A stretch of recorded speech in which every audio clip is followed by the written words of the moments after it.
ঠাকুরের 165তম জন্মজয়ন্তী। রবীন্দ্রসঙ্গীতের যে ব্যাপ্তি, আমরা যদি তার গানের দিকে তাকাই, আমরা দেখতে পাই যে বহু পর্যায়ে রয়েছে তার গানের। প্রকৃতি, স্বদেশ, বিবিধ, বিচিত্র, নাট্যগীতি, ভানুসিংহের পদাবলী, আরো বিভিন্ন রকমের পর্যায় রয়েছে। এবং সবচেয়ে বেশি যে পর্যায়টি রয়েছে সেটি হচ্ছে প্রকৃতি। রবীন্দ্রনাথ ঠাকুর প্রকৃতি খুব ভালোবাসতেন। বিভিন্ন কবি সাহিত্যিকের ভেতরে অনুপ্রেরণা জাগানোর অনেক উপাদান কাজ করেছে যুগে যুগে। রবীন্দ্রনাথ ঠাকুরকে সবচেয়ে যেটি আলোকিত করত সেটি হচ্ছে প্রকৃতি। তো আজকে আমাদের এই যে আয়োজন, গানে গানে রবির ভুবনে, এই আয়োজনটি আপনাদের সামনে উপস্থাপন করছে যে প্রতিষ্ঠানটি, প্রকৃতি নিউ ইয়র্ক। প্রকৃতি শব্দটির মধ্যেই এর শক্তিটি কিন্তু নিহিত রয়েছে।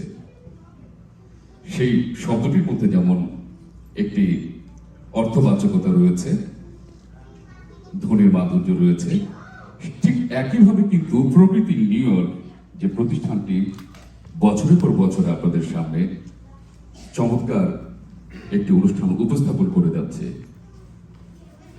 সেই প্রকৃতি নিউ ইয়র্ক সম্পর্কে আমরা আজকে আমাদের অনুষ্ঠান শুরু করার আগে কিছু শুনবো, কিছু জানবো। প্রকৃতি নিউ ইয়র্কের যাত্রা শুরু হয়েছিল 2011 সালে একদল অভিজ্ঞ, সুরের প্রতি, কথার প্রতি, সঙ্গীতের প্রতি শ্রদ্ধাশীল কিছু মানুষের মধ্য দিয়ে। এবং প্রকৃতি নিউ ইয়র্ক শুরু থেকে যে কাজটি করেছে শুধুমাত্র সঙ্গীত পরিবেশন নয়, শুধুমাত্র একটি সাংস্কৃতিক অনুষ্ঠান পরিবেশন নয়, তারা যে কাজটি করেছে সেটি হচ্ছে এই প্রবাসে তারা সংস্কৃতির মেলবন্ধন ঘটিয়েছেন এবং শুদ্ধ সঙ্গীত প্রসারের মাধ্যমে, প্রচারের মাধ্যমে, নবীন প্রজন্মের কাছে পৌঁছে দেওয়ার মাধ্যমে তারা তাদের প্রতিষ্ঠানের কার্যক্রমকে অব্যাহত রেখেছেন। এবং প্রকৃতি নিউ ইয়র্কের আরো একটি বিষয় আপনারা খেয়াল করবেন, যারা গান ভালোবাসেন, গান আমরা বাঙালিরা সবাই ভালোবাসি, রবীন্দ্রসঙ্গীত আরো বেশি করে ভালোবাসি, আমাদের প্রাণের আহার আছে রবীন্দ্রসঙ্গীতে। আপনারা খেয়াল করবেন প্রকৃতি নিউ ইয়র্ক প্রতিটি পরিবেশনার ভেতরে, প্রতিটি আয়োজনের ভেতরে বহু শ্রুত যে রবীন্দ্রসঙ্গীতগুলো রয়েছে, তার পাশাপাশি স্বল্প শ্রুত যে রবীন্দ্রসঙ্গীত, যেগুলো আমরা খুব বেশি শুনতে পাই না শিল্পীদের মুখে। আচমকা হয়তো কোনো এক জায়গায় একটি গান শুনে আমরা মুগ্ধ হয়ে উঠি যে এত অপূর্ব একটা রবীন্দ্রসঙ্গীত আমরা আগে কখনো শুনিনি কেন। তো যে জিনিসটি আমরা দেখতে পাই প্রকৃতি নিউ ইয়র্কের কাছে, তারা কিন্তু এই স্বল্পশ্রুত গানগুলো আমাদের সামনে উপস্থাপন করে। আর বুঝতেই পারছেন, নিউ ইয়র্ক শহর আমাদের প্রাণের শহর, আমরা এখানে বসবাস করি, আমরা জানি আমাদের প্রতিদিনকার জীবন কেমন, অনেক ব্যস্ততম জীবন, আমরা বিচিত্রতর সব পেশার সাথে জড়িত, আমরা বহু ভাষিক একটি পরিবেশে বসবাস করছি, বেড়ে উঠছে আমাদের নতুন প্রজন্মকে নিয়ে, এবং চারপাশে অনেক সাংস্কৃতিক অনুষ্ঠান। কিন্তু আপনারা নিশ্চয়ই আমার সঙ্গে এই সিদ্ধান্ত উপনীত হবেন, প্রকৃতি নিউ ইয়র্ক তার নিজস্ব একটি ধারা বজায় রেখেছে। রবীন্দ্রসঙ্গীতের যে শুদ্ধতা, রবীন্দ্রসঙ্গীতের যে ব্যাপ্তি, যে শক্তি, তার বাণীর ভিতর যে গভীরতা, যথাযথভাবে তাকে শ্রোতার কাছে, দর্শকের কাছে উপস্থাপনের যে কাজটি, সেটি কিন্তু প্রকৃতি নিউ ইয়র্ক করে চলছে। আমি জানি না আপনাদের ধৈর্য যদি ঘটাচ্ছি কিনা, কিন্তু আমি মনে করি শুধু গান শ্রবণ নয়, শুধু গান উপভোগ নয়, গান কিন্তু অনুভবেরও বিষয়। এই যে আমরা আজকে একত্র হয়েছি এতগুলো মানুষ, আমরা যে সঙ্গীতের মুখোমুখি হব, যে নতুন অভিজ্ঞতার মুখোমুখি হব, আজকে সন্ধ্যের পরে কিন্তু আমরা সে আগের মানুষটি থাকবো না। একটুকু হলেও আমাদের ভেতরে একটু পরিবর্তন তৈরি হবে, আমরা আরো শুদ্ধতম হব। এটি কিন্তু গান শোনা, গান উপস্থাপন, গান উপভোগ করা, সমস্ত কিছুর অর্থ কিন্তু একটাই। আমরা প্রকৃতির নিউ ইয়র্কের আজকের এই আয়োজন উপভোগ করব সঙ্গীতের মধ্য দিয়ে।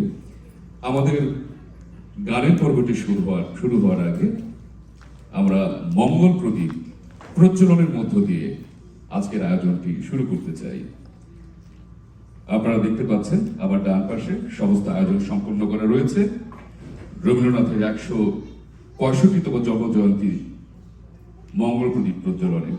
আমি আজকের এই সঙ্গীতের যে আয়োজন, যে সাংগীতিক আয়োজন, সেখানে অবশ্যই একজন সঙ্গীত গুরুকে ডাকতে চাই আজকের এই মঙ্গল প্রদীপ প্রজ্বলনের জন্য। তিনি আমাদের সঙ্গীত গুরু অনুপ বড়ুয়া। তাকে অনুরোধ করছি আমাদের স্টেজের সামনে চলে আসার জন্য।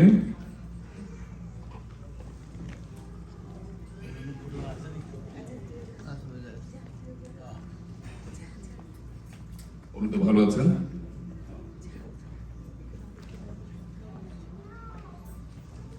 আমাদের প্রিয় সঙ্গীত গুরু অনুপ বড়ুয়া আমাদের মাঝে উপস্থিত হয়েছেন। আমাদেরকে অনুরোধ করছি মঙ্গল প্রদীপটি জেলে দিতে। আমাদের সবকিছুর একটা দৃশ্যময়তা দরকার হয়। আমাদের ভেতরকার যে শক্তি, যে প্রতিজ্ঞা, বাঙালি হিসেবে যে চেতনার জায়গাটি রয়েছে, শিখা অনির্বাণ যেমন, ঠিক সেরকম আমরা কিন্তু দেখতে চাই, চোখের সামনে দৃষ্টিগ্রাহ্য কিছু চাই।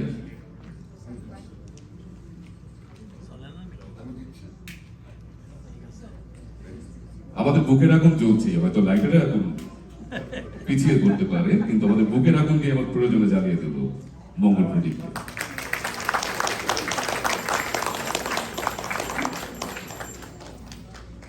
অনেক ধন্যবাদ আমাদের সঙ্গীত গুরু অনুপ বড়ুয়াকে। আমাদের পুরো অনুষ্ঠানের আয়োজন জুড়ে এই মঙ্গল প্রদীপ জ্বলবে। আমরা কথার ভিতরে, সুরের ভিতরে যে শক্তিময়তা, আমাদের চেতনার যে শক্তি, আমরা তো অনুভব করবোই। মাঝে মধ্যে হয়তো মঙ্গল প্রদীপের দিকে চোখ পড়বে, আমরা আরো অনেক উজ্জীবিত বোধ করবো গান শুনতে শুনতে। আমি এবার মঞ্চে আসার জন্য অনুরোধ করছি, স্বাগত বক্তব্য দেওয়ার জন্য আমাদের অনুষ্ঠানের শুরুতেই। আমি আবার অনুরোধ করছি আমাদের সঙ্গীত গুরু অনুপ বড়ুয়া। আমি দুঃখিত, আপনারা চলে গিয়েছেন। আমি ওনাকে মনে করিয়ে দিতাম যে বারবার আসার প্রয়োজন ছিল না, এখানে দণ্ডায়মান থাকতে হবে। আমরা একটু কষ্ট তাকে দেবো। অনুপকে আবার অনুরোধ করছি আসার জন্য।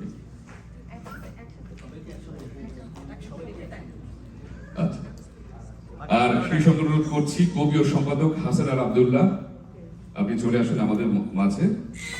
অনুরোধ করছি শিক্ষাবিদ রতন ধর, এবং অনুরোধ করছি মুক্তিযোদ্ধা এবং সংগঠক প্রদীপ রঞ্জন করকে আমাদের মাঝে চলে আসার জন্য। দুঃখিত আপনাকে দুবার পাঠানোর জন্য আর কি। রবীন্দ্রনাথের গানের লাইন বলছে, যাওয়া আসারই পালা, এ যে আর শুরুবার নয়। আমাদের এই যাওয়া আসার ভিতরে আমাদের থাকতে হবে। আমি ছোট করে আপনার বক্তব্য শুনতে চাই আজকের এই আয়োজনকে ঘিরে। আজ থেকে 12 বছর আগে আমার এই দেশে আসা। তো তারপর বছর 9 হলো আমি এখানে এখন নিউ ইয়র্কে যাদের সাথে আমার প্রথম পরিচয়, তারা হলেন প্রকৃতি নামটা মৃদুল ভাই বলতে, না? আচ্ছা, হ্যাঁ, মৃদুল উনি খুব সুন্দর করে বলেছেন। আপনার মতো মানে বুঝিয়ে কথা বলতে পারেন, গান গাইতে পারেন। তো প্রকৃতির সাথে আমার প্রথম পরিচয়, এবং যারা আজ অবধি তাদের সক্রিয়তা বজায় রেখেছে রবীন্দ্রনাথের চর্চার মাধ্যমে। তো যাকে ওরা চর্চা করে, উনি হলেন সত্যিকারের আধুনিকতম কবি, কখনোই পূর্ণ হবেন না। বাঙালি সংস্কৃতি, বাঙালি জাতি যতদিন পৃথিবীতে বেঁচে থাকবে, রবীন্দ্রনাথ থাকবে। রবীন্দ্রনাথকে এড়িয়ে আমরা কোনো কিছুই করতে পারবো না, কখনোই না। তো যাই হোক, আমি সবাইকে আমি আমার আন্তরিক অভিনন্দন এবং শুভেচ্ছা জানাচ্ছি। প্রকৃতি নিউ ইয়র্ক, সবাই ভালো থাকুন। ভালো অনুষ্ঠান আমাদের সবার কাছে অনুরোধ রইল ভালো অনুষ্ঠান দেখবার জন্য। ধন্যবাদ সবাইকে। অশেষ ধন্যবাদ। আমি এই সঙ্গীত গুরুর পাশে দাঁড়ানোর ক্ষমতা বা সেই যোগ্যতা আমার নেই, কিন্তু এই প্রকৃতির এই অনুষ্ঠানে রবীন্দ্রনাথের 165তম জন্ম জয়ন্তীতে আমার কিছু বলার জন্য যে এখানে ডাকা হয়েছে, আমি নিজেকে ধন্য মনে করছি। রবীন্দ্রনাথকে সাধারণত মহিরুহ বলা হয়। আমি যতই মহাপৃথিবী সম্পর্কে জানার চেষ্টা করছি, আমার এই ধারণাটি পাল্টে যাচ্ছে। আপনারা যদি একটু চোখ বুজে চিন্তা করেন যে এই মহাবিশ্ব এর দৈর্ঘ্য কতটুকু, সম্প্রতি আমরা যেটা জেনেছি যে 93 মিলিয়ন লাইট ইয়ার্স। এর মধ্যে এক কোণায় আমাদের একটা মিল্কি ওয়ে গ্যালাক্সি আছে, সেই গ্যালাক্সিতে একটা সূর্য, সেই সূর্যের আমরা কিন্তু অংশ। আমি যতই এটা ভাবি ততই আমার মনে হয় রবীন্দ্রনাথ তেমনই একটি সূর্য যার আলো আমরা প্রতিদিন প্রতি মুহূর্তে পেতে থাকি। আমি কয়েক বছর আগে কেনিয়াতে বেনজেট গুজারপুর নামে এক কবির সাথে আমার পরিচয় হয়, সুইডিশ কবি। তার দাড়ি ঠিক এরকম, চুল, সবকিছু মিলে আমি তার সাথে যখন আমার পরিচয় হলো, বললো আমি রবীন্দ্রনাথ। তাই বললাম আমি নজরুল। তখন থেকে রবীন্দ্রনাথ আর নজরুলের বেশ ভালো ভাব হয়ে গেল। গত বছর সুইডেনে যখন তার সাথে দেখা হলো, দেখলাম উনি দাড়ি টাড়ি কেটে ফেলেছেন, বললো আমি নজরুল হয়ে গেছি। তা আমি বললাম যে আমরা দুজন নজরুল হয়ে, উনি তখন বললেন যে জানো নজরুলের নাকি রবীন্দ্রনাথের গীতাঞ্জলি সবগুলি গানই মুখস্থ ছিল। তো আমরা নজরুল হয়ে রবীন্দ্রনাথকে স্মরণ করব। আমি খুব সংক্ষেপে শেষ করছি এই বলে, কলকাতা থেকে সম্প্রতি এক কবি আমাকে কবিতা পাঠায়, তরুণ কবি, তিনি সঙ্গীত শিল্পীও বটেন। আমাকে বেশ কিছু কবিতা শোনানোর পরে আমি বললাম তুমি কিছুদিন রবীন্দ্রনাথকে পড়াটা বাদ দাও, কারণ রবীন্দ্রনাথ আজ তার জন্মের বা মৃত্যুর 100 বছর পরেও এমন ভাবে আচ্ছন্ন করে রাখেন যে একজন তরুণ কবি তাকে পড়লে তার দ্বারা আচ্ছন্ন হয়ে যায় এবং তার কবিতা কিন্তু রবীন্দ্রনাথের ওই ভাষাই বের হয়। এইটি হলো রবীন্দ্রনাথের একটা বিশাল গুণ। এই জন্যই তিনি সূর্য। আমি প্রকৃতির এই অনুষ্ঠানের সার্বিক সফলতা কামনা করছি। সুধীকর এত বছর ধরে এই কাজটি করে আসছেন, এখানে আসলে আমি সত্যি সমৃদ্ধ হই। ধন্যবাদ। সবাইকে অভিনন্দন, নমস্কার। আর পার্টিকুলারলি যে প্রকৃতি যে আমাকে দুটি কথা বলার জন্য বলেছেন, আমি ওইভাবে কবিগুরুকে চর্চা করার আমার সুযোগ হয়নি। আমি একজন শিক্ষক, আমি ম্যাটেরিয়াল সায়েন্সের এই মানুষ। তো আমি ভাবছিলাম এই নামটা নিয়ে, প্রকৃতি, এবং মৃদুলদা খুব সুন্দরভাবে বললেন রবীন্দ্রনাথের অনেকগুলো ক্যাটাগরির মধ্যে প্রকৃতি হচ্ছে সবচেয়ে বহুল কাইন্ড অফ লাইফ, ওখানে বাহুল্যটাই বেশি। কেন এটা প্রকৃতিকে নিয়ে ওভাবে দেখা যায়? কারণ রবীন্দ্রনাথ ঠাকুর হচ্ছে প্রকৃতির কবি, এবং প্রকৃতি কিন্তু এই যে আয়োজন, শুধু এই আয়োজন না, জগতের সমস্ত আয়োজনগুলো কে করছে? প্রকৃতি করছে। এবং প্রকৃতির দুটো ভাগ আছে, একটা হচ্ছে লোয়ার প্রকৃতি, যেটাকে আমরা বলি জড় প্রকৃতি, আর একটা হচ্ছে হায়ার প্রকৃতি, সেটা হচ্ছে চেতন প্রকৃতি। যারা scientist, material scientist, they are working on the lower nature. এবং আমরা যদি একজন আজকে নিউ ইয়র্কে দাঁড়িয়ে, আজকে 165তম যে জন্মজয়ন্তী উপলক্ষে আমাদের যে আয়োজন, এই আয়োজনে একজনের কথা না বললে কিন্তু হয় না। নিউ ইয়র্ক যেহেতু, তিনি হচ্ছেন আইনস্টাইন। আপনারা অনেকেই জানেন 1930-তে ডিসেম্বরে আইনস্টাইন এবং কবিগুরু একসঙ্গে মিলিত হয়েছিল এখানে, এবং এটা স্পন্সর করেছিল নিউ ইয়র্ক টাইমস। তো ওটা আমি সুন্দরভাবে মনে রাখার জন্য আমি স্টুডেন্টদেরকে বলতাম M and M, M in M. তার মানে হচ্ছে mathematician and mystic meet in Manhattan. তো এমএনএমটা আমাদের সবসময় মনে থাকে, স্টুডেন্টদের, ছেলে মেয়েদের মনে থাকে। তোমাদেরকে একটা ওয়ে বের করতে হয়। তো আমরা যেটা দেখছি যে এই যে প্রকৃতির যে হায়ার প্রকৃতি এবং লোয়ার প্রকৃতি, লোয়ার প্রকৃতি বলছে প্রকৃতি বলতে কি অবজেক্টিভ ইউনিভার্স, যেটাকে আমরা বলছি। আইনস্টাইন দেখে অবজেক্টিভ ইউনিভার্স, ইউনিভার্সটা আলাদা আমার ছিল। আর যেখানে কবিগুরু বলছেন universe is nothing but the humanness. Humanness হচ্ছে আমাদের মধ্যে। যারা material scientist, they want to know the universe. আর ঋষি বা ত্রিকালদ্রষ্টা এই কবি, he wants to feel the universe.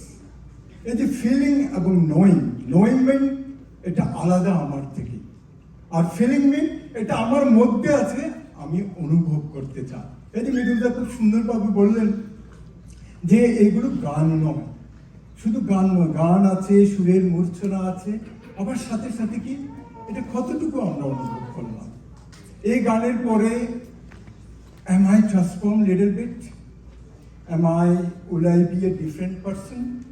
এটাই কিন্তু আমাদের কথা। এবং যখনই আমি আমার নিজেকে ট্রান্সফর্ম করতে পারবো, আরো একজন ভালো মানুষ হতে পারবো। আইনস্টাইন ওনাকে, আমি একটা কথা বলে শেষ করে দিচ্ছি, যে আইনস্টাইন ওনাকে প্রশ্ন করেছিলেন এখানে ম্যানহাটনে, যে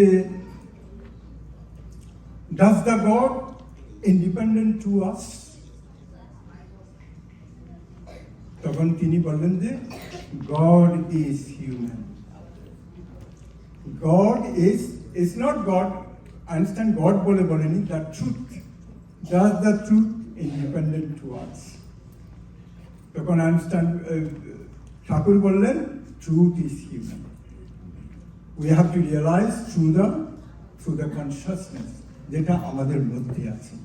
যে মানুষের যে মনুষ্যত্ব, যে মানুষ বলতে কি হুশ, আমি যে মানুষ, আমার সেটা কি হুশ আছে?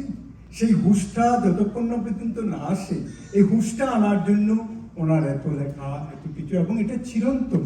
কারণ তিনি শুধু লোয়ার প্রকৃতি নিয়ে কাজ করেনি, তিনি হায়ার প্রকৃতিকে ধরেই লোয়ার প্রকৃতির বিশ্লেষণ করেছেন। তো আজকে আমরা শুনবো, আমরা, এটা একটা বড় সৌভাগ্য আমার। আমি আবারও ধন্যবাদ জানাচ্ছি প্রকৃতিকে আমাকে দুটো কথা বলার সুযোগ দেওয়ার জন্য। সবাইকে আন্তরিক অভিনন্দন।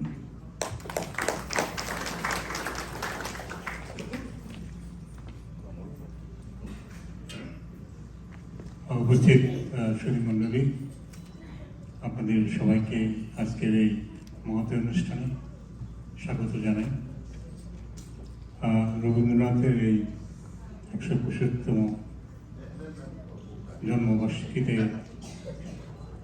আমার নতুন করে বলার কিছুই নেই। এখানে বিভিন্ন বক্তারা বলেছেন, আমি শুধু তার প্রতি বিনম্র শ্রদ্ধা জানিয়ে আমি প্রকৃতির সম্পর্কে দু একটি কথা বলেই আমি শেষ করতে চাই।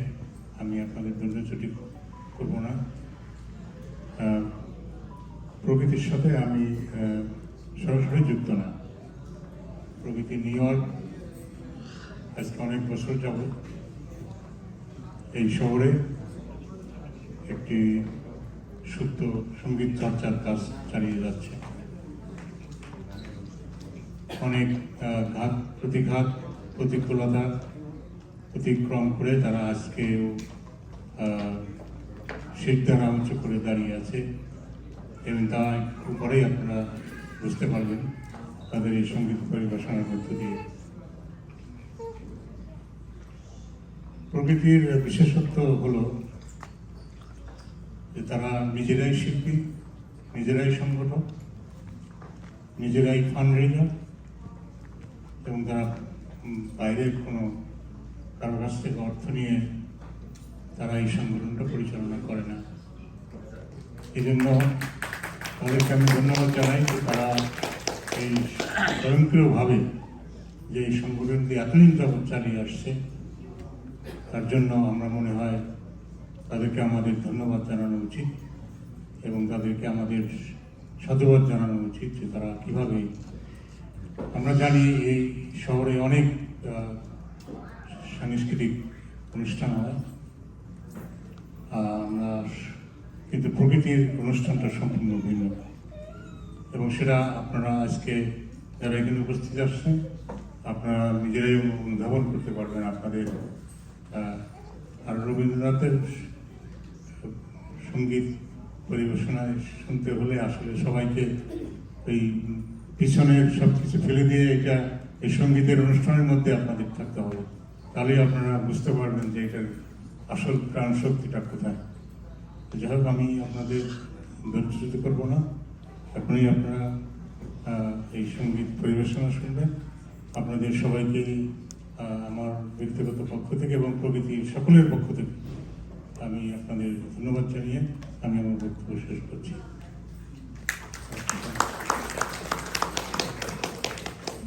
অনেক ধন্যবাদ। আমাদের অতিথিবৃন্দকে অনুরোধ করছি আসন গ্রহণ করার জন্য।